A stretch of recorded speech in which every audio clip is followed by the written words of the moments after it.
Sa hirap at ginhawa, sa lungkot at ligaya, naging magkatuwang ang Pangulo at ang sambayanang Pilipino. Sa loob ng 6 na taon, sa paglipas ng panahon at pagsibol at pagyabong ng magagandang pagbabago, tayo ay magdiwang at magpasalamat na tayo'y nagkasama nang dahil sa ating pinakamamahal na Pangulo.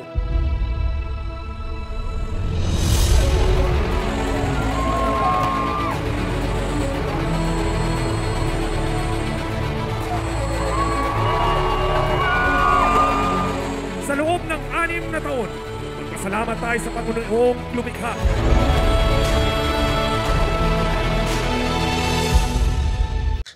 My God, I hate drugs.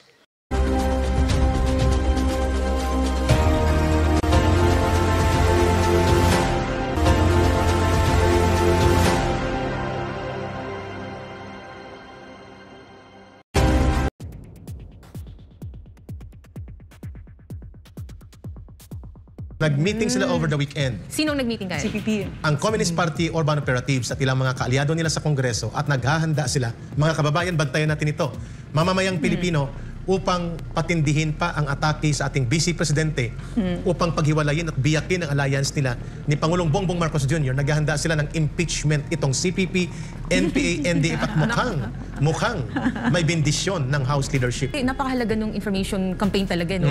Para ma-unmask itong mga kamatayang black na to. Nung panahon ninyo kasi before ka na-onboard sa NTFL ka, diba? You were partly parang radicalized, as you were saying. Pero paano yung naging journey mo nun, lalo na panahon ni Pangulong Duterte?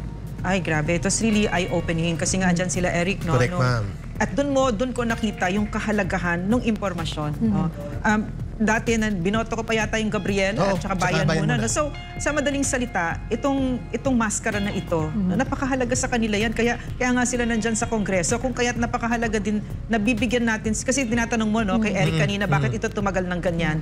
Tumagal ito ng ganyan kasi nga nakamaskara pa sila. Wala nagsasabi na ang Bayan Muna, ang Gabriela, ang Alliance of Communist Teachers, ang Kabataan, ang Anak Pawis, ICPP, NPA, NDF. So, hindi alam ng mga kababayan natin. So ngayon, itong gatasan nila, no, gatasan nila yung Kongreso, diyan nila kinukuha, billions, parang binibigay na sa kanila ng ganyan ngayon. Pero because of the NTFL CAC, yung natanggal yung maskara nila, biro mo nangalahati. Bitin pa yun, ha? Bitin pa yun kasi ilang 3 years lang kami noon. So, but can you imagine kung tumagal pa ito? But buti na lang nandito at tuloy-tuloy natin tinatanggal yung mga maskara nila. Because of that, Ma'am Lorraine, they lost 4 seats. 4 seats. Kasi noong 2019, 7 sila. Pero yung impact yan ka, Eric, sa buong Communist Party? Ay, malaki. They lost more than 600 million a year. Pero ito, Eric, at least. At least. Pero ito yung nangyayari ngayon, ito yung nakikita ng mga kababayan natin dahil mukhang ginagawang lehitimo na naman sila sa nangyayari ngayon sa Kongreso. Ano ba ang nakikita nyo dito? Napakadelikado.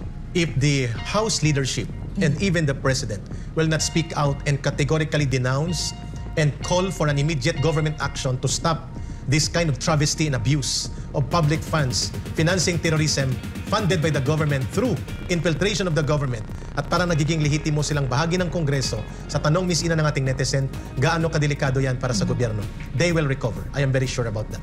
Lugmok man ang CPP, NPA, NDF na armadong component nila sa buong bansa, hindi po sila lubusan pang nagagapi. Ito po sana ang panawagan at apila ng mamamayang Pilipino na tutukan po natin. Hindi po yung pagtutok sa impeachment ni Sara Duterte, yung pagtutok sa destabilization ni Rodrigo Duterte. Oh, come on. Eric, the real problem is the CPP, NPA, NDF. Not the Duterte or Gloria Macapagal-Arroyo. Eric, you gave us a very important piece of information, di ba?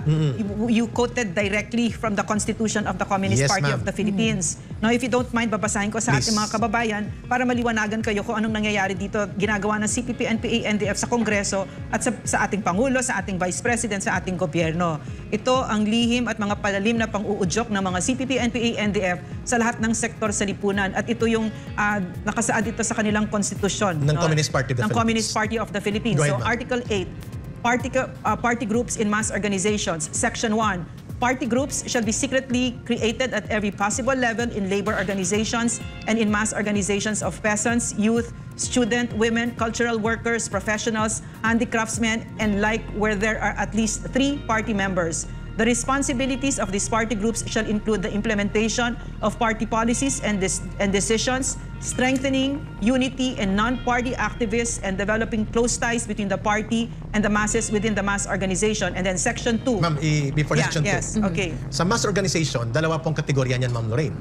Anak Bayan, League of Filipino Students, Gabriela, ACT, KMU, mga mass organization. Oo. Ibig sabihin sa loob Anong niya, goal niyan? ang role nila ay mag-infiltrate ng sektor. Yes. Sa bawat sektor, binasa ni Ma'am Norin, Section 1, Article 8 ng Communist Party of the Philippines Constitution of 2016, may binubuo na party group.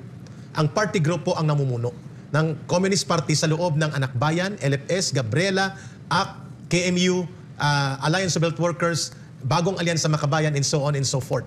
So tama, Ma'am Norin, na binasa mo yan sapagkat hindi nila madidinayan sapagkat sila ay member mismo ng Communist Party at the same time leaders ng front organization na binanggit na tinatawag sa Communist Party na mass organization. Saan papasok, Ma'am Lorraine, ang mga party list? Diyan sa Section 2. Go. Okay, Section 2. Okay, sorry. Okay, Section 2. Okay, party members in conservative or reactionary institutions of broad scope shall likewise organize themselves secretly into party groups. Ma'am, break. Yeah.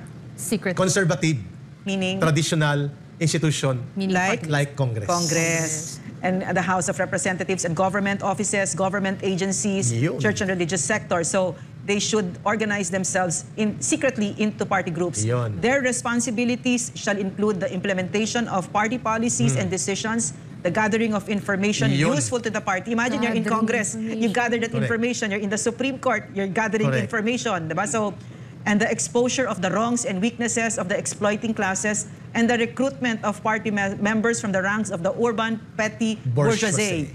Okay, by urban petty bourgeoisie, this includes the youth and the students and the young professionals. Ayun, klaro. Yeah. Section 2, yan ang role ng party list nila Franz Castro. Infiltrate the conservative and traditional institutions and build party groups of the Communist Party inside Congress, inside Department of Health, inside Philippine General Hospital, inside Iglesia Filipina Independiente, inside United Church of Christ in the Philippines, inside Convention of Philippine Baptist Churches. Did you say Congress already? And Congress. Yes. Congress. At ang pinakamahalaga po doon na binanggit ni Ma'am Lorraine, they are not there only to infiltrate but to recruit and gather information in order to destroy. And implement party policies. Party policies. Kaya and Ma'am Lorraine, Yes. may question na talaga ako kasi parang with this knowledge in our hands, lalo na sa government, parang alam na to ito talaga yung role nila, ito talaga yung goal nila, sirain ng gobyerno. And yet parang, okay, tinitingnan lang nila. And I think may iba pa nga dyan na kinikilala lang sila nga may mga pinaglalaban. And yet, kitang-kita no, sa konstitusyon nila, yan ang kanilang pag-iisip, ganyan ang kanilang pagtingin sa gobyerno natin na i-infiltrate lang namin kayo. Kukuhaan kayo ng impormasyon ng pera lahat para masira kayo. Correct. And yet the government seems parang binehele pa, binebebe pa dyan sa ano. Ma'am, yan ang explanation kung bakit hindi nila inaamin na sila ay bahagi ng CPP, NPA, NDF because yun ang dahilan ng purpose at mission nila. Grabe, para naman Kaya to. dinideny nila. Also, I'd like to address yung sinabi ni Ina, no, na alam na ng gobyerno, alam na ni Speaker Martin Romualdez sino yung kaharap niya. No? Alam nila yan, kilala nila yung mga yan, di sila stupid. No? And yet, why do they look the other way?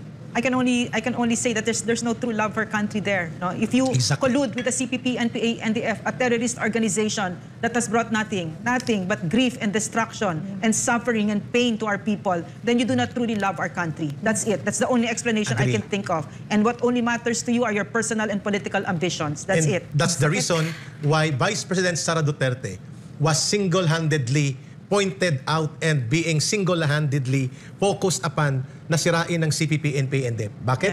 Sapagkat siya ang nagbubulgar nito at lumalaban dito, kagaya ng kanyang ama. That's the real score of this political situation that we're facing right now. Kung sino ang lumalaban para sa gobyerno natin ay pagtanggol ito na maging matatag ang republika at maging matatag ang lipunan at ipagtanggol ang kabataan at mamamayan sa mga nagwawasak sa ating bayan ay sila pang sinisira ngayon. Samantalang ang sumisira ng ating bayan at ng pamahalaan consistently with proof and evidence enough na